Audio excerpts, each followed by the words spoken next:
Hello,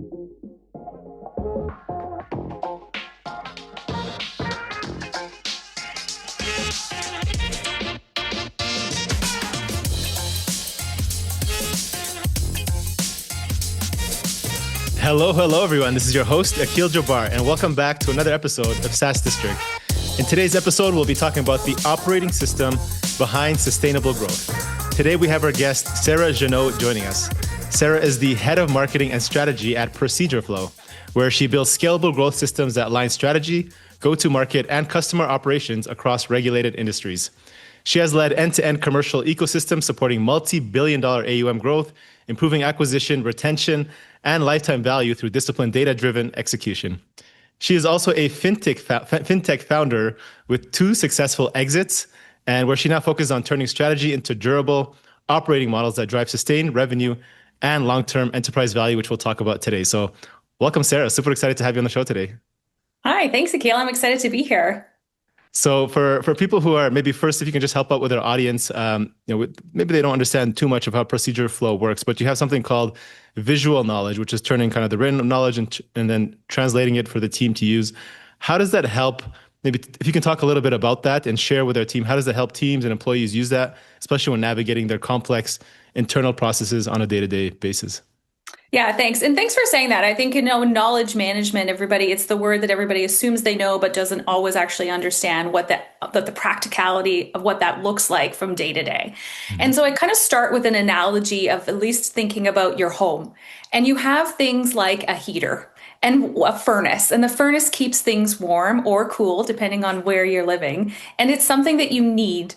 And you don't notice you don't have it until it breaks. Mm-hmm. And so it's kind of the same thing about what ProcedureFlow does. ProcedureFlow layers in with existing flows that you have in your workplace. So let's say an example, a contact center, and somebody is responding to questions to a client. There would be step-by-step processes that someone would need to follow to help answer their questions. Mm-hmm. Our tool comes in and layers into that to take all of the big SOPs, all of the big processes, put them in something that's very tangible and usable for that person to be able to communicate what to do, to understand what the steps are. We do it visually.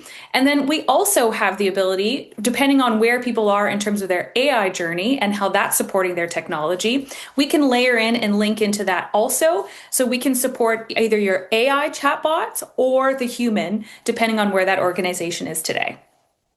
Interesting. So maybe just chatting a little bit results. I haven't seen this process, the visual knowledge management, used a lot in the SaaS industry, but curious to know what have you seen when people have used this system when compared to companies who maybe don't have this in their internal process? Yeah, and because it's taking something that's so complex, sometimes it's hard to be like, and this is the one piece. And so I think if you think about it in terms of the AI especially, we are all utilizing AI for everything right now. And there isn't a perception out there that AI knows it all and always gets it right. But I'm sure we all have an experience where we've used an AI tool and it has come back with an answer that's made us think like, I'm not sure. Is that right? And then we notice that, wait a second, I think it's lying or making it up just a little bit. And you and I can recognize that when we're doing AI because we know that the answer should be. But when you're working in an organization, you don't really want employees using information from an AI tool that is making it up. That can really open up a lot of liability, especially in very regulated industries. So while we want AI to be able to help us with efficiencies for some answers, we do need to make sure that tool is kept in an area where it knows what the rules are and where the steps are, and making sure that they're not just making things up so that you're not transferring knowledge that's the wrong knowledge. The other reality of what our company does and services is that a lot of companies are go to speed, go to market. You got to get there as fast as possible. And so what can happen over the years is as you're trying to get to market so quickly, your office drawer, if you will, gets a little full with, okay, we'll just push through here. Okay, yeah, no problem. We'll just go to the next. And so that drawer, that shelf can start getting pretty full. And so when you add AI to it, it doesn't know what is the outdated SOP and what is the new SOP. What is something that, we actually made that change a year ago. And we never actually went back to change it. Most companies don't have the time to go back and do that kind of editing. And Right. that process is essential, especially as we layer on AI more and more in so many more areas in our organization. We need to make sure that the data is clean and is correct that's being fed into AI so that we don't have bigger problems. And sometimes what happens is we think everything is okay and we've integrated AI for a long time and it's all good. And then it goes wrong, and it goes wrong so far down the pipeline. So the idea that we are here to help support is that process piece, the cleaning of data, making sure things are aligned and current and accurate for those customers that you're looking for, and that meets the needs of what you as a business is actually looking for also. Yeah, that makes sense. So if you're, we're talking about here the era of AI and automation building into your workflow. Now, as a leader of an organization, how can you think about as you're including AI and you want to avoid this mess of this pile that builds up over time, especially in these regulated industries, which as you said, there's so complex, so much data, so much liability, insurance, finance, etc. What are some things you could share with these leaders who are managing these complex processes to help them maybe be more proactive or work towards it? Yeah. So, I mean, I think everybody is looking for efficiency, right? We all have our budget lines and we know these are our goals that we need to get out to market. This is how fast I need to do it. And this is the money I have to spend. And it almost seems like there is a line item to say AI and where can AI be most efficient here? And that's a really important question to ask yourself. Where within your team can we implement this? But ensuring what have I done to bring me to the step of which I can then hand things over to AI? What is that area there? And making sure that that data is clean. And I know that sounds, oh, it just sounds like data, but it really is thinking through a holistic approach of why do we do what we do? What are the steps that we use to get there? What are our timelines to get there? And sometimes when we're so quick to kind of check the box, we haven't stopped and been very mindful of how do we do it. And then the other side of the coin of technology efficiency are people. And the other part of us as leaders is we still lead people. I'm sure, we all at some point it'll all be robots, we'll see. But for now, we still have this interchange between technology and human. Right. And that is a real part of making sure that people aren't afraid or understanding how to embrace this within their workplace and to find areas where it makes sense. AI is not a band-aid solution for everything. It really should be an intentional discussion. Where are we putting this and why, and how are we using it? And then how do we back that up and set up? And I do encourage leaders not to just plow ahead and say, oh yeah, let's tick the box. Where is AI going? But why are we doing this? What is the intent here? Where is the revenue? Where is the efficiency we're looking for? Let's create goals and objectives that we can then anchor against as we implement this to make sure that this is something that's effective, what we're looking for. And that's very much where ProcedureFlow comes in, because it is about making sure that whatever your implementation is the most efficient way possible to hit the goals that you're looking to achieve. Yeah. Yeah. And, so that's a big piece of this also, that we have our goals to achieve. We want to grow. And as you work in the marketing team, I'm curious to know what's kind of something you believe right now strongly with these modern SaaS solutions. We have technology, we have the AI, we have robots and humans. We're all trying to manage. What are maybe leaders you're seeing that are, or leadership teams that are maybe misunderstanding on how to navigate it while still maintaining that growth? Well, I think that there is a misconception, and maybe I follow into it too. I think we probably all do. There isn't really a finish line to this, and I think Right. that sometimes, especially when we're reporting into boards, sometimes I think they think, come Q4, we should be fine, or whatever that is.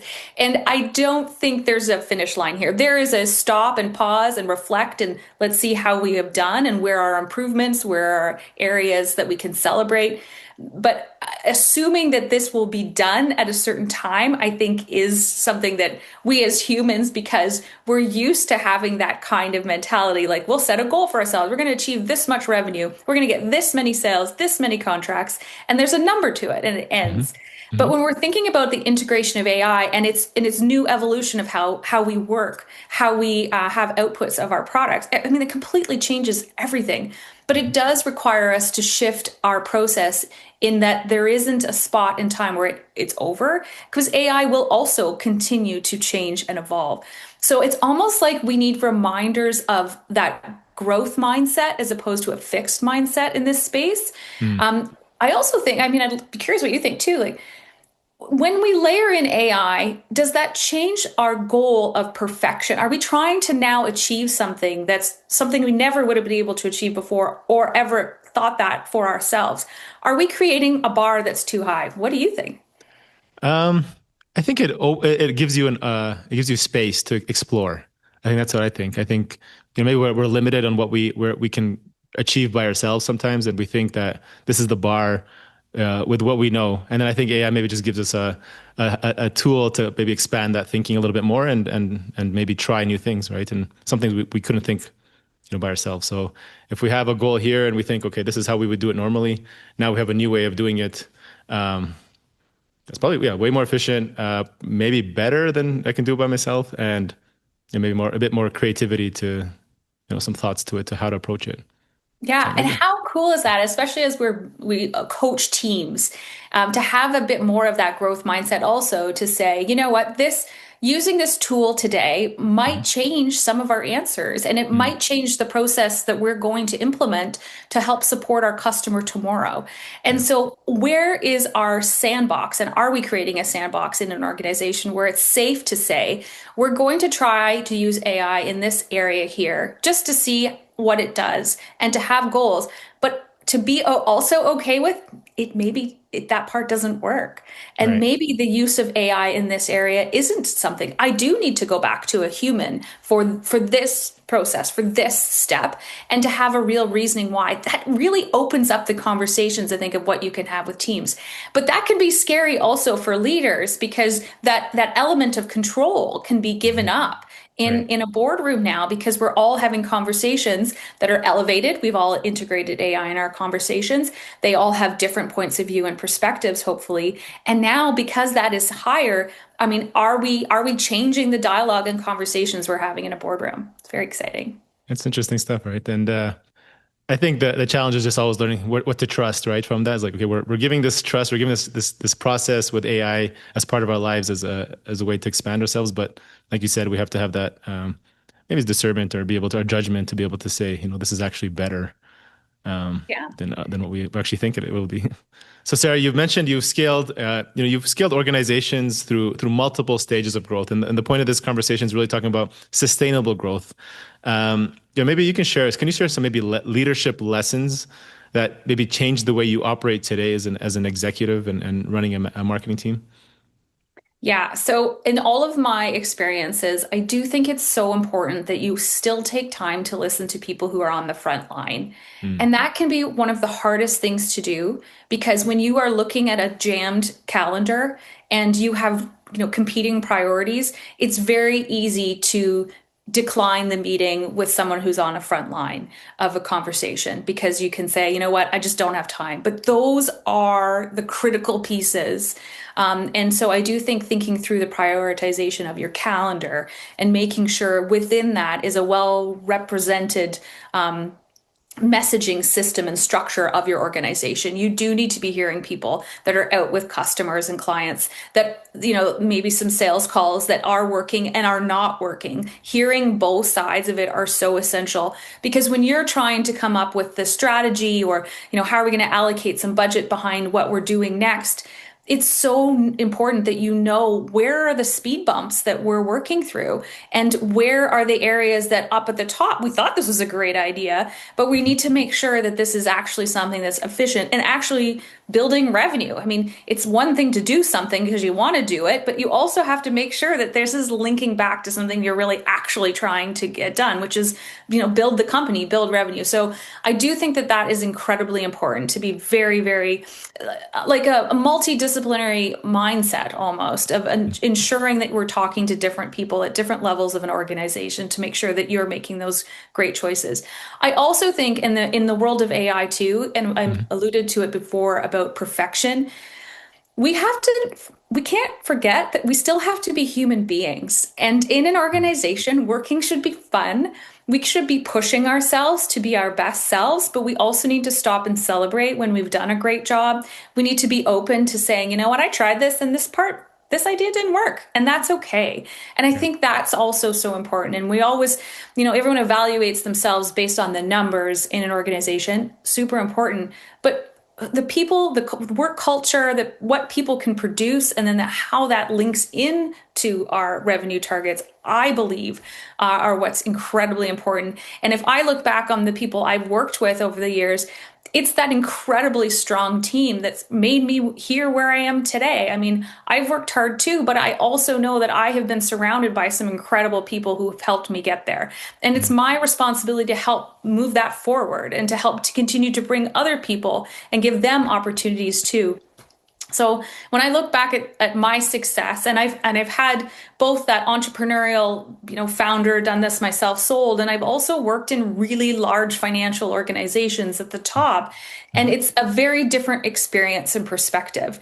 I do wish for more C-suite executives that they found ways to talk to frontline, and that I wish that frontline had more opportunities to build that bridge up with the C-suite, because when you're a founder, as you know, you have a connection and a pulse to an organization in a very different way than someone else who, let's say, comes in as the president of an organization. Right. It's your baby. And when you sell, you're excited, but at the same time, it's still your baby, and you have to let this go, and you have to hand this over to somebody else and say, geez, I hope you do a great job with it, because I put all my blood, sweat, and tears in this thing.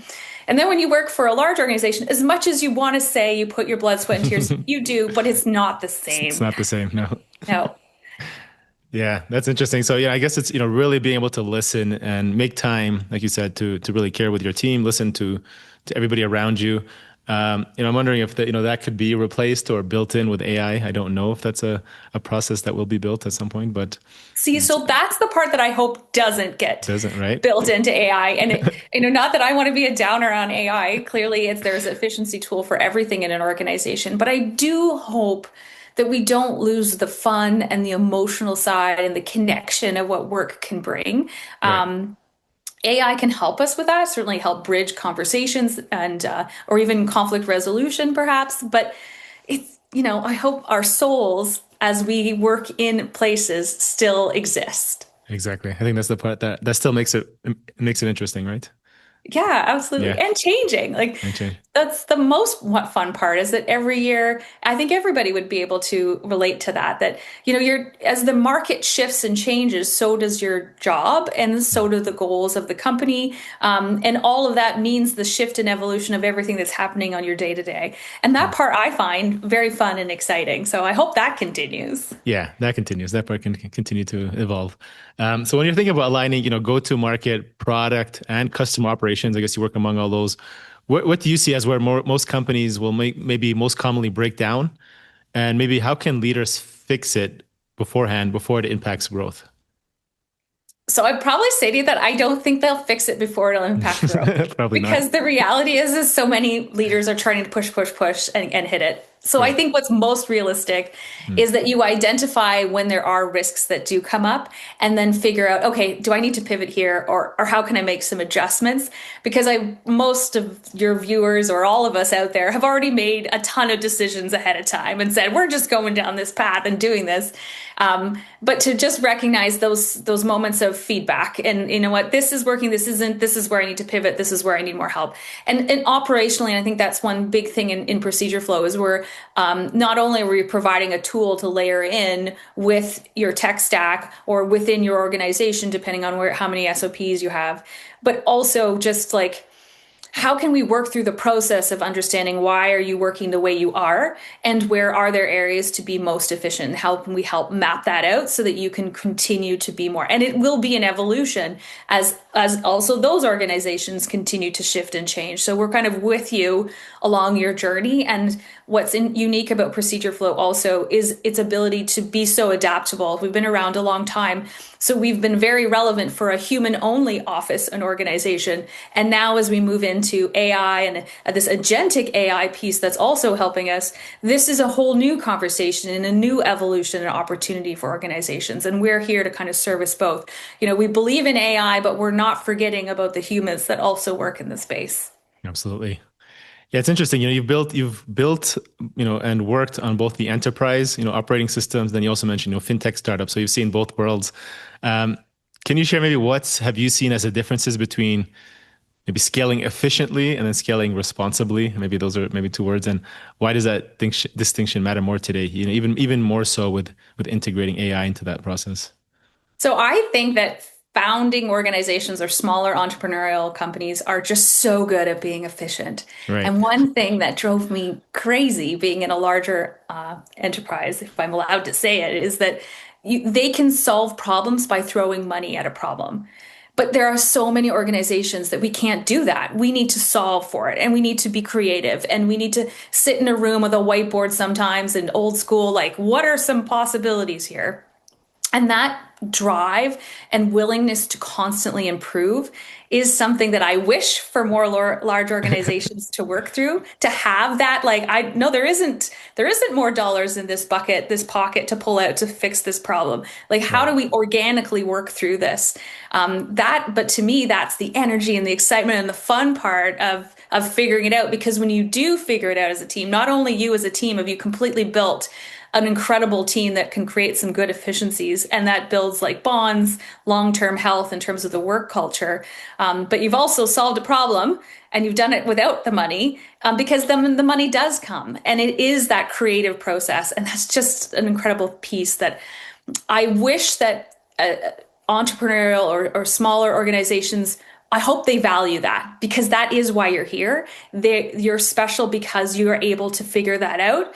And for the companies that, have hit it big or have been around for years and years and years, I hope they maybe hire a few more founders so that they can get more of that mentality of like, how do we actually solve for this without just throwing, let's just hide it with more money. Exactly. It's more kind of disciplined capital and then the way you manage it and not being a little bit more reckless, but open with your spending and how you think of approaching a problem. But it's always nice to have extra capital to be able to do things and just spend money. But when you have more constraints, I think that you're right. That's where a lot of the creativity comes out. So, Absolutely. and do you see that any with that integrating with AI as well? Do you see? I would imagine AI, eliminates like you're more efficient, so you have more time. Do you think teams are more creative when they're integrating AI in their process? Or do you think it I makes them a hope little so. bit more So one thing I do encourage the teams, especially with AI, is to let's come at a problem, but I want each of you to ask AI a different way. So Mm, I want one person to be pro this, and I want one person to be against this, and then go ask AI. You each have different answers. You've used AI for that, but then we're going to have a conversation about then what do we think? So what parts of both of those perspectives is something that we actually want to integrate in our next campaign or our next feature that we're going to build out or launch? Like, where are we staying connected? I do want to, we want to make sure with AI that we're not just always creating the same perspective, the same, angle on how we're going to deal with something. Opposition is really where their most creativity will come out of, and actually understanding why we're doing something is so critical. And that goes the same thing when you're creating processes within an organization, asking like, why are we doing it this way? What is the steps that could be a little bit more efficient than the last? And where are the gaps and holes that we do need to add in a little bit more information so people do know what to do and they can be more independent within an organization also? AI can help with that in terms of helping you like what those steps are, but we also just want to make sure that it's still being built out in a way that's holistic for the entire organization to be healthy. yeah. I love that. That's actually a really good idea. Kind of brainstorming with your team, giving them kind of challenges to go out and come back with their AI response and then brainstorming and coming up with a better creative solution. So love it. This has been great, Sarah. I'm excited to hear, happy to hear everything you've shared with us, and I'm excited to hear a little bit more on the personal rapid fire questions. So, you ready for those ones? I'm ready. Yeah. All right, let's do it. Sarah, what's one activity you enjoy outside of work that gets you into a flow state? Trail running. I love Mm. being in the forest by myself, running and figuring out something. So you'll know if I'm stressed, I don't have an answer, I need to run first and then I'll come back to you. Okay, awesome. With music or without music? No music, No sometimes music. podcasts, but no, Mm, no music. love it. Sarah, what's one piece of advice you wish you had known, and if you can go back, you would tell your, say, 25-year-old self today? No isn't a hard word to hear. It's only two letters. And Mm, it's not a reason to not do something. It just means to figure out a different way to go after something you really want to. love it. What are some of the biggest challenges and goals maybe you are most excited about and for ProcedureFlow going, into 2026? Because of what we are doing in the marketplace and the place where AI is today, I'm so excited as more and more organizations adapt ProcedureFlow of actually how this can make this more efficient for you or I when we call up a bank or an insurance or just everywhere where we're finally getting answers faster and they're right and they're efficient. And I didn't have to stay online for an hour waiting for someone to tell me they didn't know. That will make me a happier human being. And I think it will make many more people happy. Absolutely. Reducing all that friction that we normally face in with bureaucracy. Yeah. Yeah. Sarah, who or what are some of the best 3 resources? These can be books, mentors, or people you follow in the space who you'd say have been most instrumental to your success over these last few years. Oh, there's been so many. I would say that I don't have a good answer. Any books you're reading right now? Okay. I love Dax Shepard, Armchair Expert. I'm going to throw out a totally different answer. He actually has some really great guests on there that I think really help change perspective.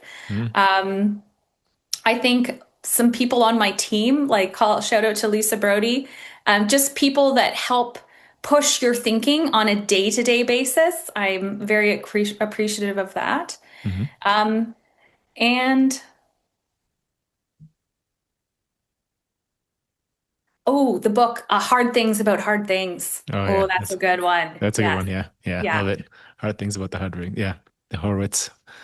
Love it. Sarah, what does success mean to you today? Whether that's personal, business, financial, life? I guess there's no right answer.